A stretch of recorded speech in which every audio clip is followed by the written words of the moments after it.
sayyidina Muhammadin wa ala alihi wa ashabihi wa man tabi'ahum bi ihsanin ila yaumit taraq. Amma ba'du. Yang saya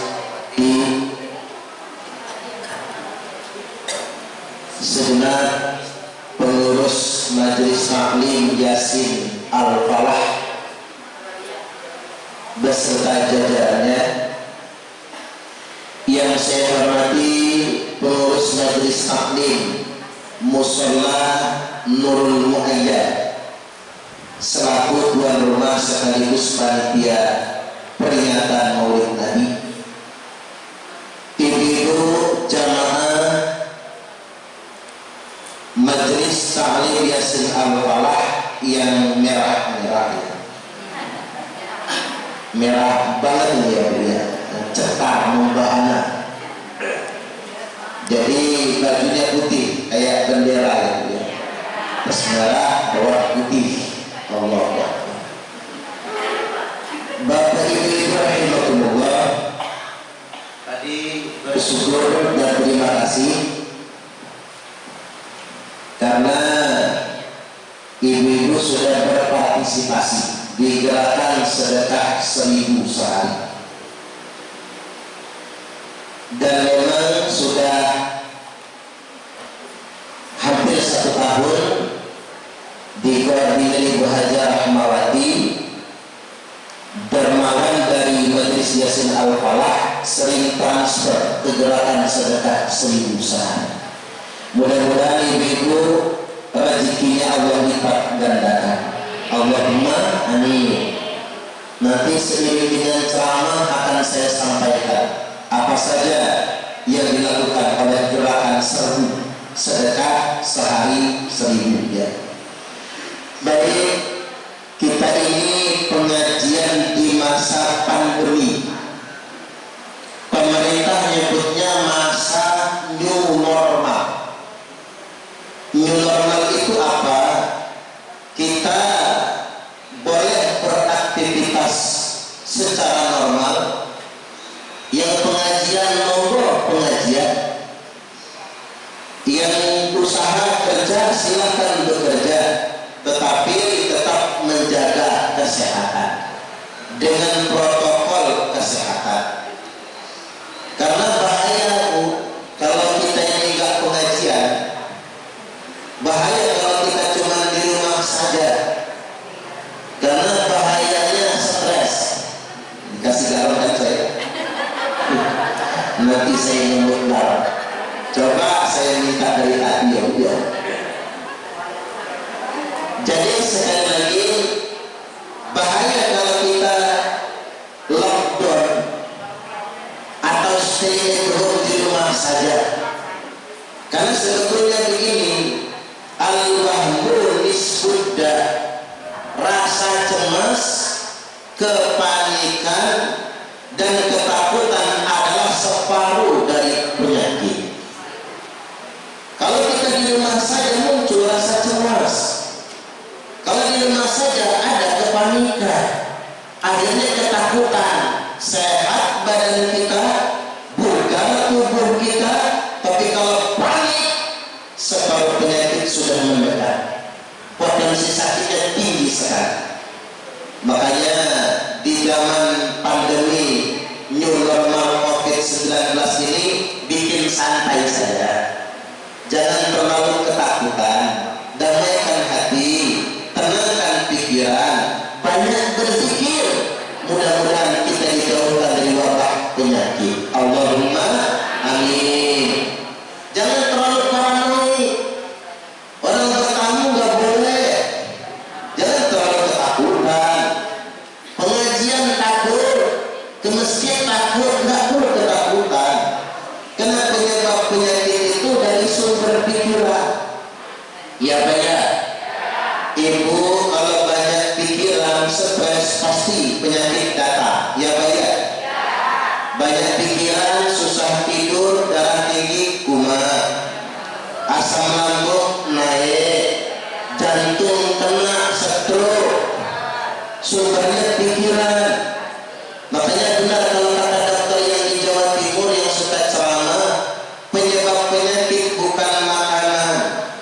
Jadi jangan terlalu banyak pantangan. Penyebab penyakit adalah pikiran. Dan pikiran yang paling membebani adalah cicilan. Punya cicilan gak Bu? Punya utang. Pantesan masih suka penyakitan ya.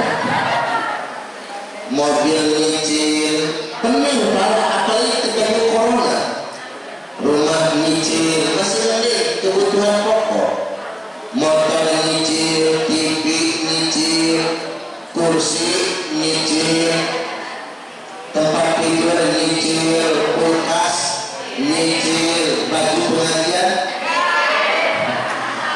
Awas yang cicilan belum bayar. Sampai perabotan Tupperware nyicil. Itu yang membebani pikiran. Makanya hidup, kalau hidup mau enjoy, nikmat dan bahagia, diajak sedekah nggak pelit, kurangi cicilan. Kalau bisa jangan punya cicilan sama sekali. Makanya saya lihat Bu, anak-anak muda yang baru berkeluarga semua serba ingin dibeli karena panas-panasan. Teman udah punya itu, pengen punya juga. Akhirnya semua serba nyicil. Orang tuanya di kampung telepon, sakit mau berobat, nanti ya Ma, nunggu akhir bulan habis nyicil mobil, keburu mati maknya. Mengapa orang pelit? Karena terlalu banyak cicilan. Maka dari itu tenangkan pikiran. Saya yakin betul kalau kita bahagia, hati tenang, pikiran damai, wabah apapun tidak akan mendekat kepada kita. Allahumma amin. Walaupun begini ya Bu, wabah ini bukan kita sepelekan, makanya kita pakai masker. Cuman saya nggak bisa ceramah sambil pakai masker. Lama-kelamaan baru jibrong. Saya takut keracunan jibrong sendiri. Makanya selagi ceramah tak lepas dulu maskernya ini. Jadi pakai masker ini protokol kesehatan. Walaupun tinggal ngejalanin juga, makanya kuncinya di sini imun, daya tahan tubuh. Itu bunyinya di sana. Coba ibu lihat, kurang apa dokter pakai alat pengaman diri, udah kayak astronot, pakai jubah lagi, tutup lagi, helm lagi ya, tapi masih kena juga. Jadi kuncinya itu bukan apa yang kita pakai, kuncinya itu daya tahan tubuh kita. Dan rusaknya daya tahan tubuh kita gara-gara kecemasan. Makanya jangan cemas.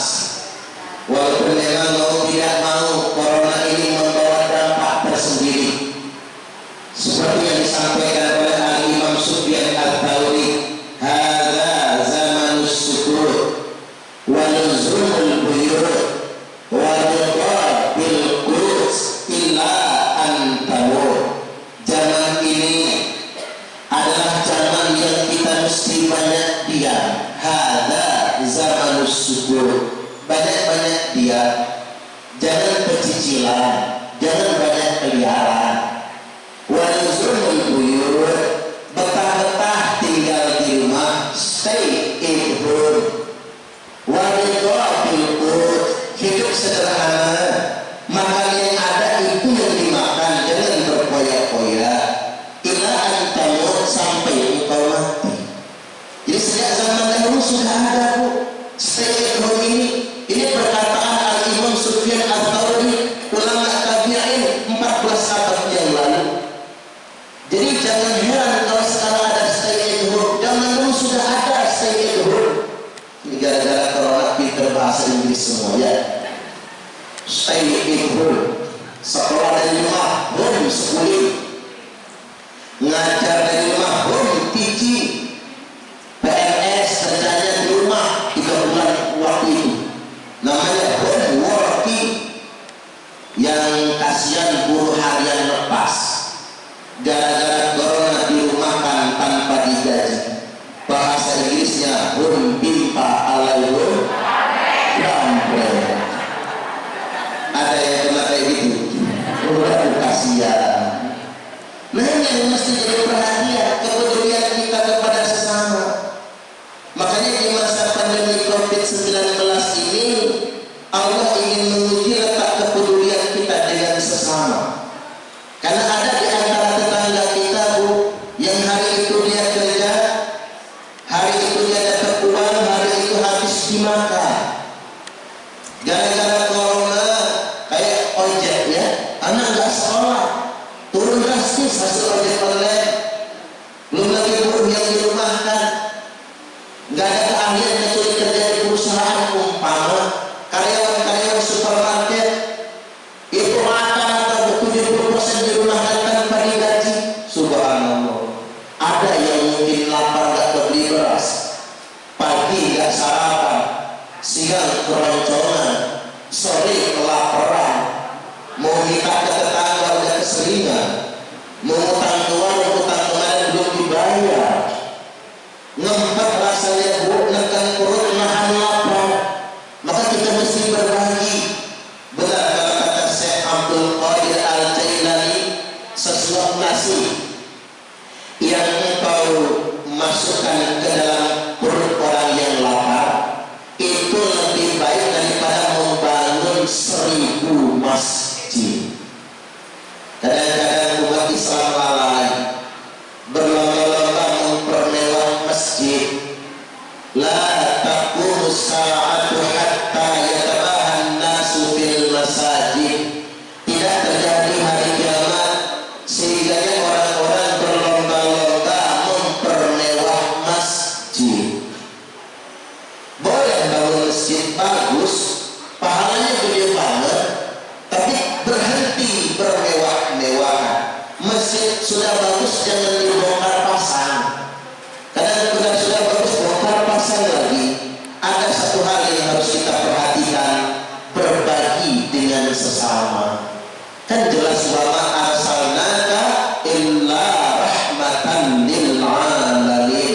Tidak aku utus engkau Muhammad kecuali untuk menjadi rahmat bagi sekalian alam. Makanya saya punya gerakan Servir, bukan punya saya, inisiator saya, founder pendiri. Gerakan Servir itu gerakan sedekah sehari 1000, tapi lebih boleh. Pengen sejuta sehari gak apa-apa, sehari 1000, sebulan 30.000.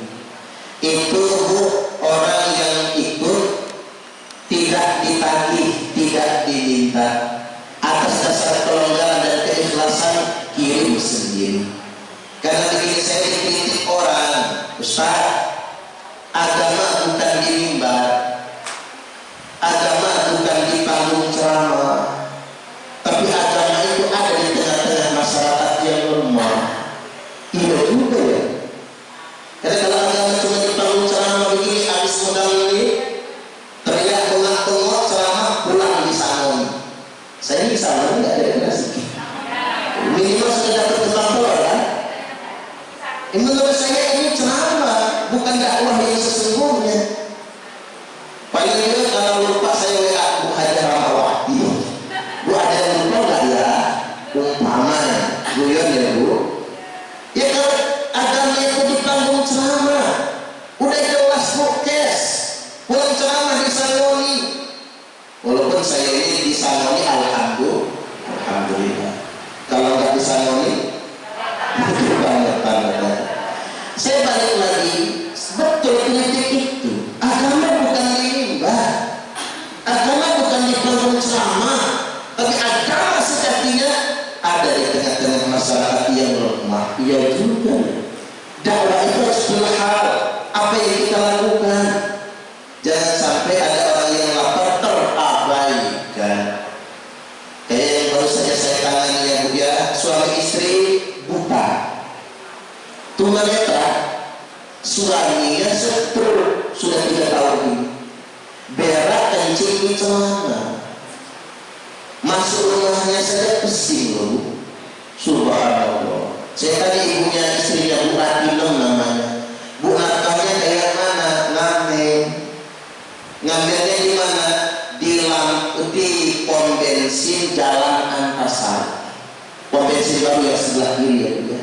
Kalau ada ibu-ibu tua namanya Bu Ratinem pengamen, itu suaminya stroke.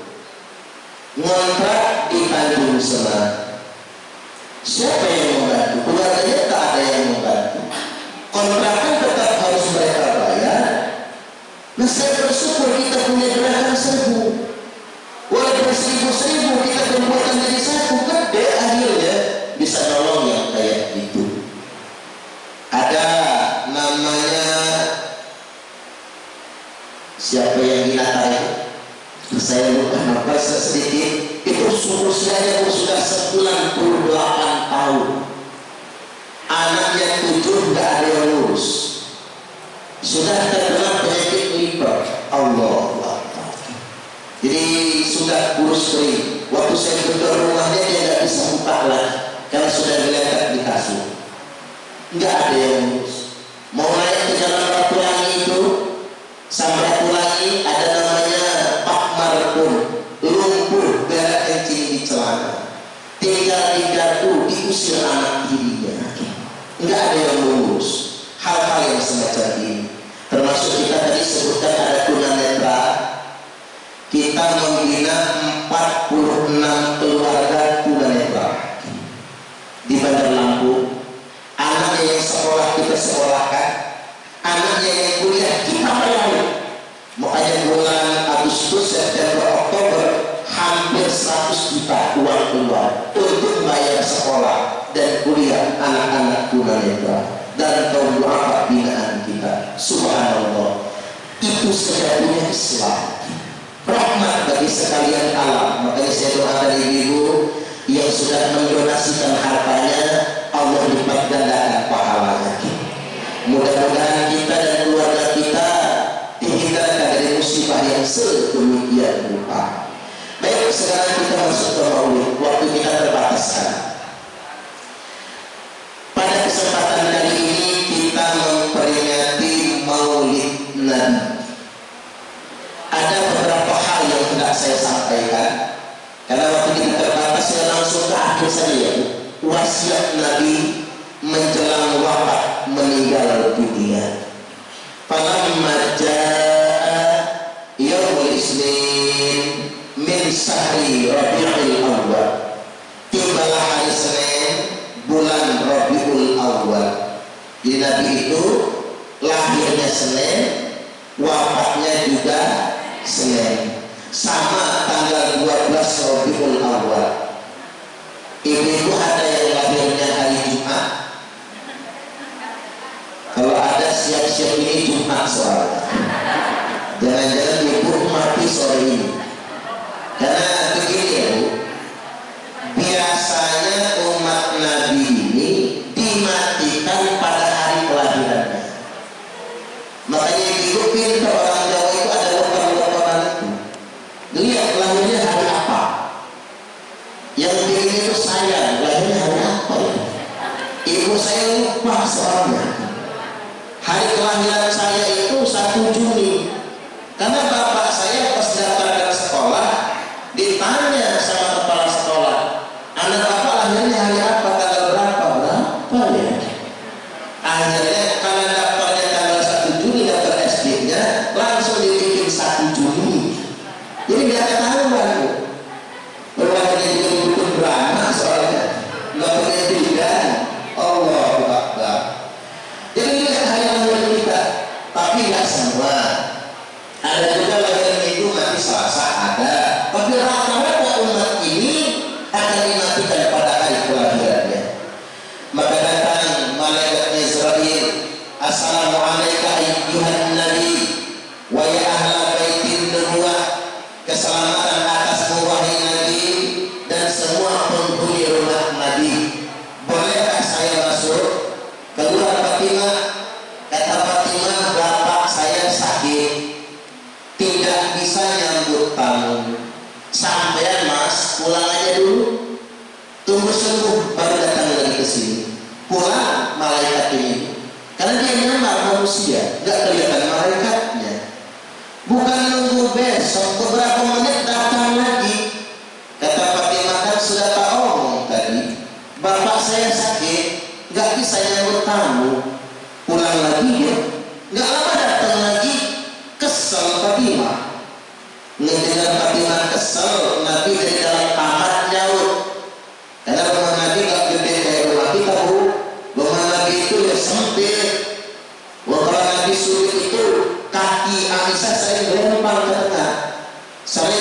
atau sujudnya Nabi kalau Nabi sholat tahajud malam di kamarnya, saking sempitnya. Kata Nabi, ya Fatimah, man Allah, wahai Fatimah, ada siapa di depan pintu rumah kita? Kata Fatimah, rajulun Arabi, Arab Baduy. Arab Baduy itu ahlul Badawi, Bawadi, orang yang suka pindah-pindah, pegunungan, suku asli orang Arab, tapi sudah masuk Islam rata-rata. Apalagi sekarang kan sudah muslim semua. Kata Nabi, kayak apa ciri orangnya? Orangnya sebenarnya sopan, cuman ada yang aneh. Ketika aku beradu pandang, kontak mata sama orang ini, begitu jantung berdiri kuruk-kuruk, terasa copot persediaan tulang-tulang. Kata Nabi, atadruna man huwa ya Fatimah? Kamu tahu siapa dia? Lah ya Allah, nggak tahu. Kalau kamu pengen tahu, kata Nabi, huwa hadimul laddat, dialah yang mencabut segala macam kelezatan. Kalau sudah dicabut oleh dia kelezatan, makan apapun terasa hambar, minum tak berasa seger. Udah masih seger gak? Masih segar? Telurnya tidak dimakan ya? Masih terasa enak enggak? Kalau udah gak enak siap-siap, itu paling lama umurnya 3 hari lagi itu. Makanya orang kena corona lidahnya bakalan udah deket tuh biasanya sama acaranya. Dialah yang mencabut kelezatan, wa qati'u syahwat, dialah yang memutus segala ambisi manusia. Manusia tempatnya keinginan, syahwat dan kemauan, putus semua. Wa ma'murul kubur, dialah yang meramaikan kuburan. Wa makhlubud dur, dan dialah yang bersepi rumah-rumah kita. Nangis Fatimah ketemu Israel. Ibu berani ketemu Israel? Saya juga berani. Masuk Israel ke dalam. Assalamualaikum ayyuhan nabi. Alaikassalam ya Israel. Kamu datang ke sini, kata Nabi, sekedar ingin bertamu atau ingin mencabut nyawa saya? Kata Israel, Muhammad, saya datang ke sini ingin bertamu sekaligus ingin mencabut nyawamu. Kalau boleh, kalau nggak boleh, aku mau pulang lagi. Masya Allah. Kalau kita nggak ditanya, aku langsung. Apalagi cerewet-cerewet gitu ya, seneng banget Israel narik nyawanya. Yang suka ngambek dia udah, yang suka ngerupi mungkin dipelintir dulu palanya, baru dicabut nyawanya. Kata Nabi, aina Jibril? Mana Jibril? Turun malaikat Jibril, duduk di samping kepala Nabi. Jibril, akhbirni ma indallahi minal kiram. Jibril, kabarkan kepadaku kemuliaan apa yang Allah janjikan di sisinya kalau aku mati hari ini. Apa jawab Jibril? Semua pintu langit sudah dibuka. Allahu Akbar. Kayak mana pintu langit kita nggak tahu kan, belum pernah naik ke atas. Semua pintu langit dibuka, semua pintu surga dibuka. Pintu surga ada berapa? Ada berapa pintu surga? Hah? 8. Kita baca 8. Tapi ada 8 pintu surga dibuka. Subhanallah. Malaikat berbaris dengan teratur kayak tentara sedang apel pasukan. Komandan sedang memeriksa pasukan. Saya nunggu Nabi. Saya senang katanya, tapi ada yang kurang gitu. Wa kaifa takunu ummati?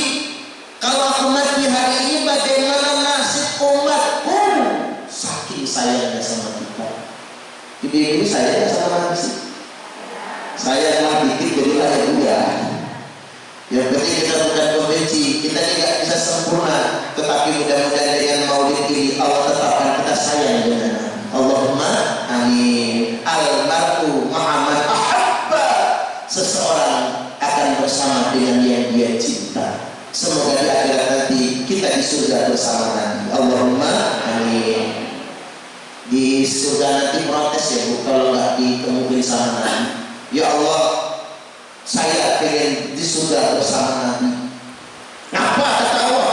Kamu kan sadar, kamu kan bukan lebih umpama itu. Karena saya sudah memperingati Maulid ya Allah. Buktinya ada tukang telur. Nah, ini bukti tukang telur ya.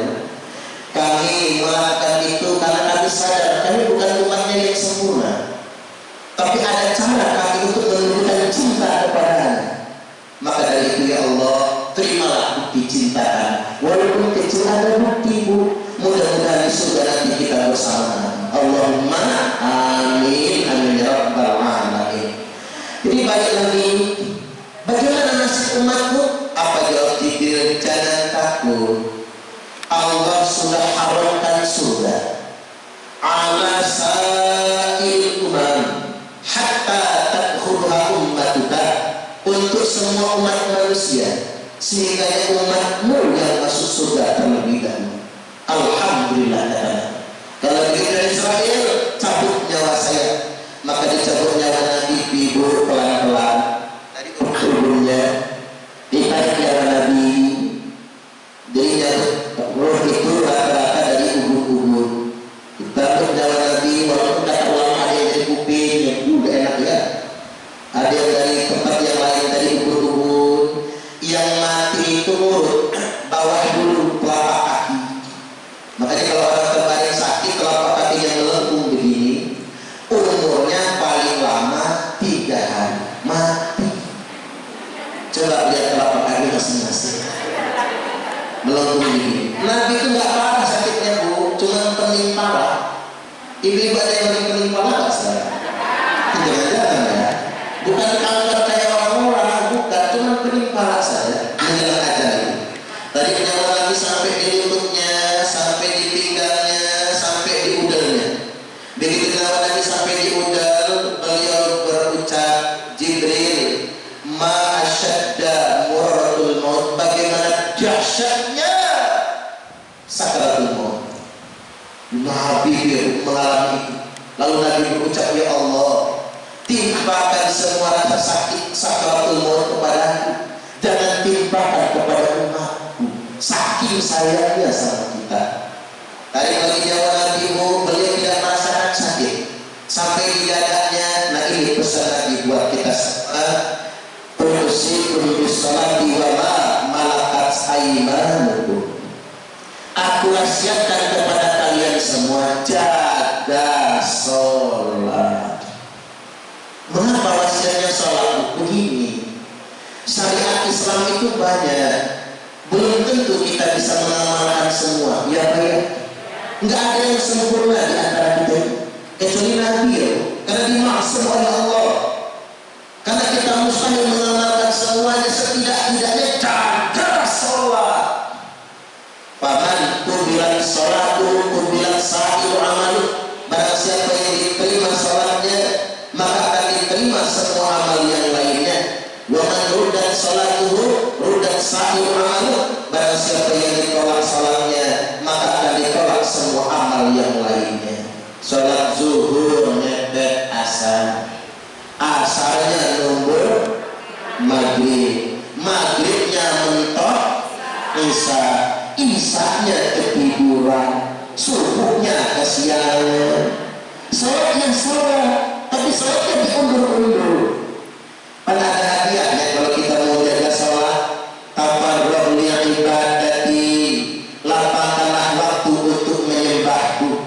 Amaku seterkaginan, kepenuhi dadamu dengan kekayaan. Kaya itu di sini bukan dinajari. Kaya itu bukan soal harta, tapi kaya itu soal rasa. Tahu ya? Kaya itu bukan soal harta, tapi kaya itu soal rasa. Bukan kaya yang membuat engkau bersyukur, tapi bersyukurlah yang menjadikan engkau kaya. Bukan kaya yang membuat engkau bahagia, tapi bahagialah yang menjadikan engkau kaya. Maka jagalah sholat. Tidak akan pernah bahagia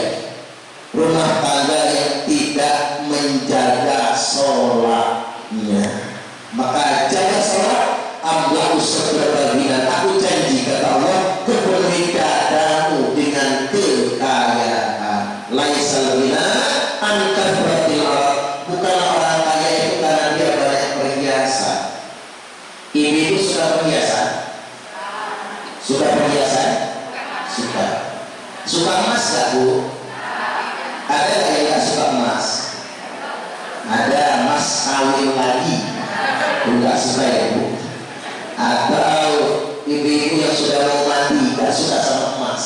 Tapi ingat Bu, orang kaya ukurannya bukan emas. Iya ya, orang kaya ukurannya bukan emas.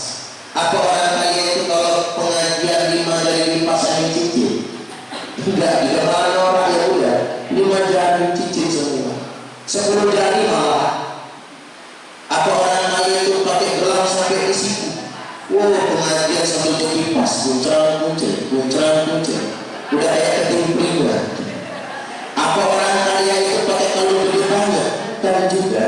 Walaupun boleh, wanita itu kodrati, suka perhiasan. Sejak zaman ibu Hawa, gak bisa diprotes, sudah takdirnya. Tapi ingat, sejatinya orang kaya ukurannya di hatinya, merasa cukup dengan anugerah Allah yang ada. Itulah orang kaya. Syukuri yang punya kita, nggak open sama punya orang. Ini kalau panas-panasan hati nggak kaya, tetangga beli TV ikut beli, tetangga beli kulkas panas, tetangga beli motor gemeter, tetangga beli mobil menggigit, tetangga beli cewek, iya cewek.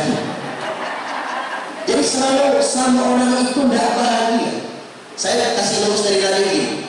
La yu'minu ahadukum hatta yuhibba li akhihi ma yuhibbu nafsuhu. Tidak beriman di antara kalian sehingga dia mencintai bagi saudaranya apa-apa yang dicintai pada dirinya. Jadi kalau kita senang kaya, kita juga harus senang punya tetangga kaya.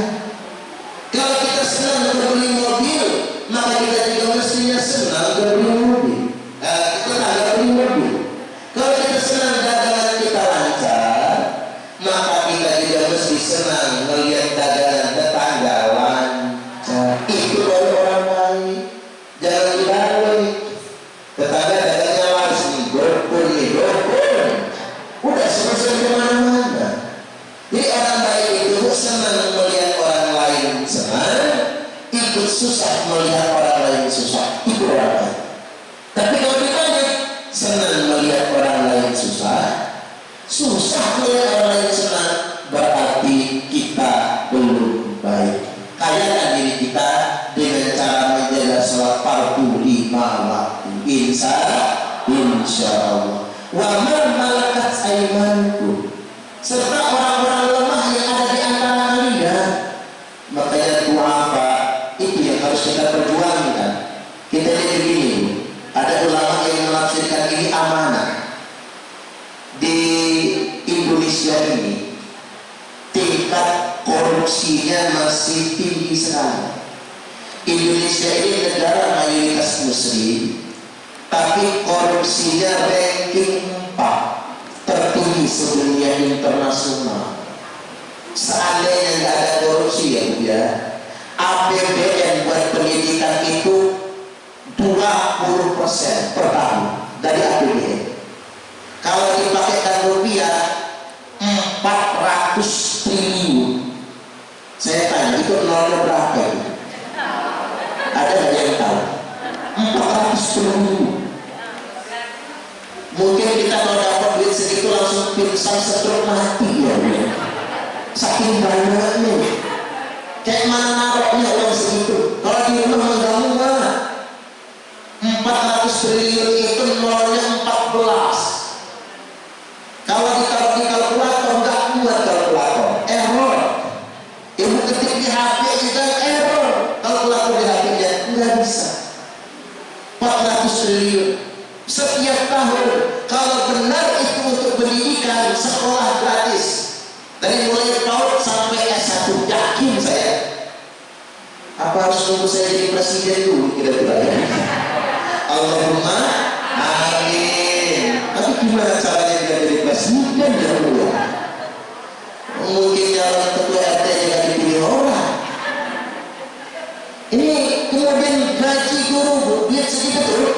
Gaji guru paling kecil 5 juta yang honor. Yang honor nih dengan uang segitu. Apalagi PNS mungkin bisa 10 juta. Apalagi guru ngaji 20 juta sebulan. Tuh bahasa jadi presiden tak gaji guru ngaji 20 juta sebulan. Allahu Akbar. Guru ngaji 20 juta sebulan, kawin lagi. Semua orang di situ guru ngaji kan. Allahu Akbar. Jadi sedemikian rupa, tapi kenapa nggak bisa? Sekolah mahal kan Bu? Mahal. Saya bilang, mengapa sekolah itu mahal? Mohon maaf kepada penyelenggara pendidikan ya. Mengapa sekolah itu mahal? Uang papa ada yang 10 juta, ada yang 6 juta. Tak tanya ini uang apa? Bangunan. Wih, ternyata yang bangun sekolah itu orang tua ya. Dia yang enak. Sekolah-sekolah megah dan mewah itu ternyata orang tua. Mestinya sudah kita bangun apa yang ditarik bayaran, maka sudah selesai bangunannya. Allahu Akbar. Kita ini kritik nih, karena kita ini masuk YouTube juga. Ada apa dengan negeri kita? Jangan dulu sekolah negeri murah banget. Saya masih ingat SPP cuma 3.000 gitu ya, cuma 1.000. Aduh, sampai tidur aja udah selesai bayar SPP mah. Buku kan nggak bayar, ngambil perpustakaan, yang penting pulangin udah naik kelas. Sampai segitunya.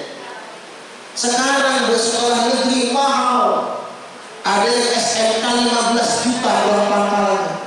Nyicil sih nyicil, tetapi kan tetap gede. Kalau 15 juta uang pangkal anaknya jelas jadi apa, nggak apa-apa. Ini masalahnya masih bingung pekerjaan. Nah ini negeri kita ya. Maka dari itu perlu saya tekankan bahwasanya ada yang salah. Apa yang salah? Karena kita ngaku umat Nabi, tapi ajaran Nabi tidak kita lakukan.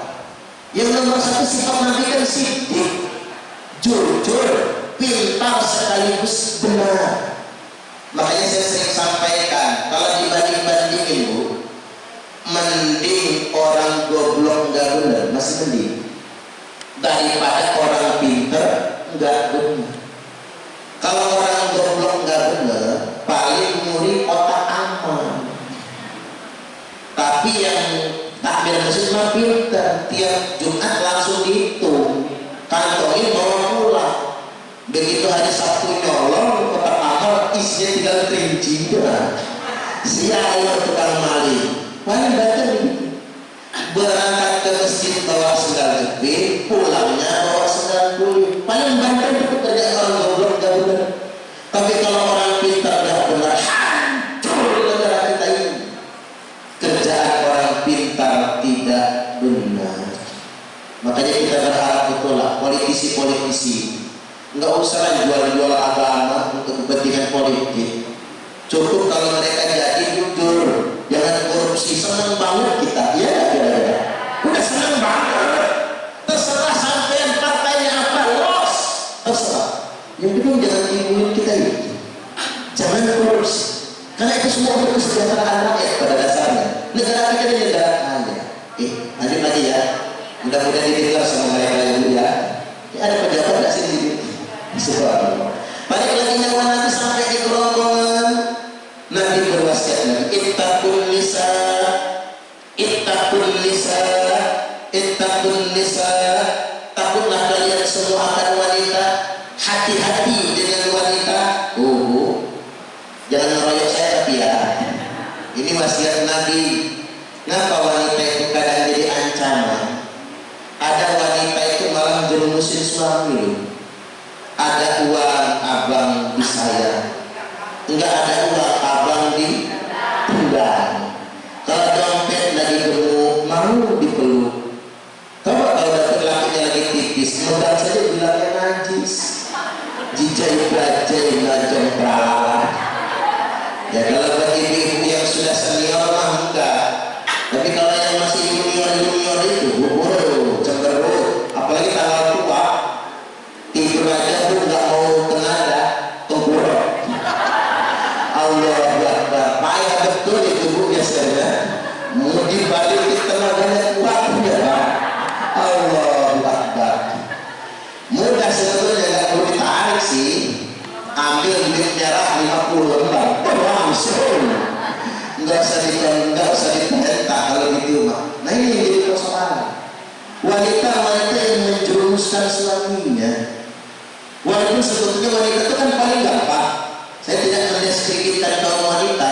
Wanita itu kan paling gampang masuk surga. Ibu taat suami masuk surga. Kalau pengen masuk neraka gampang melawan suami. Suami lagi tidur sepak palanya, gratis masuk nerakanya, nggak usah bayar. Kalau cuma cari surga mah gampang. Kan sudah sering saya sampaikan, istri cium tangan suami, pahalanya sama seperti 70 kali cium hajar aswad. Makanya bagi yang belum punya suami, cari suami jangan yang kuning, jangan yang coklat, jangan yang putih, cari yang hitam. Ayo orang yang kurang itu, ciumnya cetok sama seperti 70 kali cium hajar aswad. Allah. Ibu ada nggak yang suaminya berlaku? Kalau ada cium itu sudah itu 70 kali cium hajar aswad. Ibu-ibu nyuci baju suami, satu baju yang ibu-ibu cuci 1000 pahala dikasih, 2000 dosa dicabut, 2000. Sehari saya tanya ibu-ibu, sehari pernah nggak ngerumpi 2000 kali? 2000 kali, ngerumpi 2000 kali pernah nggak? Ya nggak pernah lah. Contoh bibirnya 2000 kali ngerumpi, apa jadi muntah-muntahnya tidak?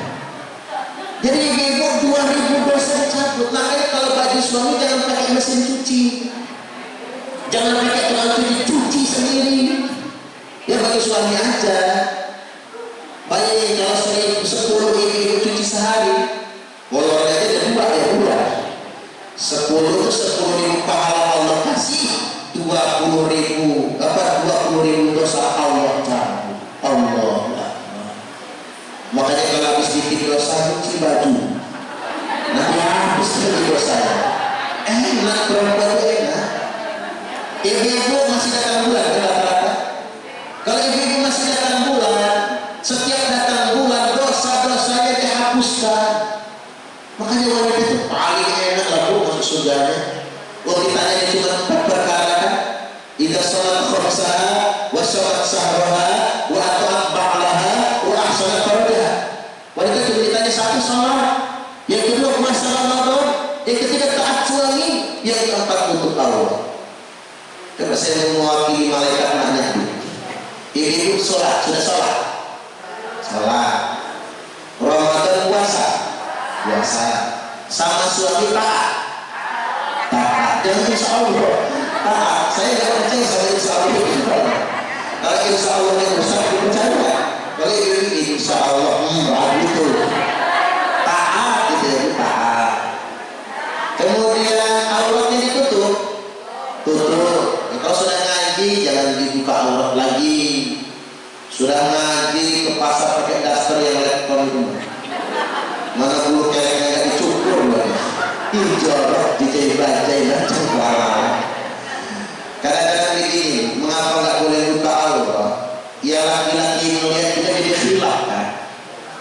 Kan gak enak melihat saya melihat kan? Terus saya lupa mundur lagi ya, jadi hilaf jadinya. Jadi kalau ibu-ibu sudah sholat dijaga, puasa dijalankan, sama suami taat, tambah lagi untuk aurat, silakan masuk surga dari pintu surga mana saja yang dia suka. Allahu Akbar. Balik lagi zaman Nabi, sampailah di batas terakhir, Nabi mengucapkan kalimat lagi as-salat, as-salat, as-salat, salat, salat, dan salat lagi. Ummati, ummati, ummati, umatku, umatku, umatku. Wafatlah Nabi di usia 63 tahun pada tahun ke-11 Hijriah pada bulan Rabiul Awal, Senin 12 Rabiul Awal. Nah inilah beberapa pesan Nabi yang saya sampaikan pada kesempatan kali ini. Sudah menjelang waktu asar itu dan asar lebih awal sekarang. Prinsipnya yang tidak saya garis bawahi bahwasanya Islam ini agama rahmatan lil alamin. Masa pandemi COVID-19 ini menguji kita semua untuk peduli dengan sesama. Seandainya semua orang kaya, orang yang kaya raya, sangat kaya, sedang, sedikit kaya, atau sekedar dianggap kaya, mau menolong tetangganya sendiri, keluarganya sendiri, insya Allah Indonesia akan menjadi bangsa yang bahagia. Makanya kalau ada yang melihat di sekitarnya yang memang pantas ditolong, kabarkan kepada saya. Yang emergency ya, kita bantu pakai gerakan seru. Kayak di Makassar itu banyak ada yang diamputasi ya. Kemarin yang diusir itu kan tumor, udah kayak hamil 9 bulan, tukang parkir, perempuan, janda, saya sudah tua. Kalau masih muda masih ada gimana gitu. Tak cari dengan tanggung jawab. Sudah tukang parkir perutnya. Keluar masuk rumah sakit nggak pernah dioperasi. Karena apa? Yang gratis. Bulan. Kata saya, cabut berkasnya. Kita urus pakai gerakan seru. Hari ini masuk, besok langsung operasi. Nah itu yang kita perlu bantu yang sedemikian rupa. Nggak mungkin kita menutup mata. Yang paling malu itu saya. Kalau orang minta bantuan saya nggak ngasih, malu. Buat apa ceramah kesana kemari kan? Luar biasa. Cuma kalau bantu sendiri saya nggak bisa. Habis nanti malah saya juga kebagian. Makanya perlu adanya kebersamaan. Ta'awanu wa ta'awanu 'alal birri wat taqwa. Saling tolong menolong dalam perbuatan baik dan takwa. Terakhir pesan lagi, perlu diingat lagi satu sholat ya, jaga sholat. Yang punya amanah jaga amanah. Ingat ya Bu, beda pilihan yang ribut ya. Ini mau pilkada nih, Kota Bandar Lampung. Beda pilihan wali kota jangan ribut. Awas kalau ribut ya. Karena apa? Yang dari wali kota silih berganti. Tetangga adalah tetangga selamanya. Betul nggak kira-kira? Jadi jangan ribut sama tetangga. Jangan ancam-ancaman, nggak perlu protot-prototan. Yang sedang budaya budaya, yang sedang Yusuf Kohar monggo Yusuf Kohar, yang senang nyari kok monggo itu menoda. Jangan protot-prototan, jangan ancam-ancaman, nggak perlu intimidasi. Jangan sampai kawan diketok lawan dijejek, jangan. Kita harus akur. Innaha amanah, itu semua cuma amanah. Wa innaha nadamah, ujung-ujungnya akan jadi sesaran pada hari kiamat nantinya. Pesan yang terakhir buat kaum wanita, jadilah istri yang berbakti. Percayalah, dengan berbakti hisabnya akan ringan sekali. Demikian dari saya, kita tutup dengan